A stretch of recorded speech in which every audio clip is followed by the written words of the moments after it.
Kako vi ocenjujete oskrbo s pitno vodo v Mariboru in kakšna je kvaliteta vode pri nas?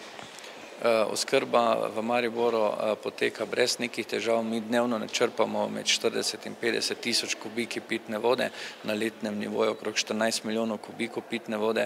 V mestni občini Maribor jo prodamo okrog 8 milijonov, ob tem je seveda glavni vodni vir je Vrbanski plato, kjer načrpamo za mestno občino okrog 80%. Kakšna je kvaliteta pitne vode? V zadnjem letu, torej v letu 2009, je število neskladnih vzorcev padlo iz 6,3 na 3,9 odstotne točke, tako da lahko bi rekel v največjem vodovodnem sistemu v državi, okrog 1357 km imamo cevovodo, govorimo, da je pitna voda kvalitetna in primerna za pitje in uporabo. Kaj pa starost omrežja? 54% celotnega sistema je ta trenutek, bi rekel, mlajši od 15 let, medtem ko ostalo je pa predvsem še nekaj starejšega v tem delu Slovenskih goric. Kakšna onesnaženja prevladujejo? Prevladujejo onesnaženja z naftnimi derivati. Na območju Republike Slovenije je približno 35% dogodkov, ki so posledica nenadnih izlitij, ali to iz skladišč, kurilnica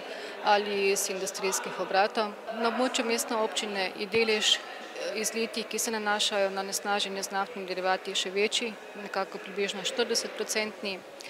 Naslednje onesnaženje, ki prevladujejo, so tudi izpusti iz industrijskih obratov.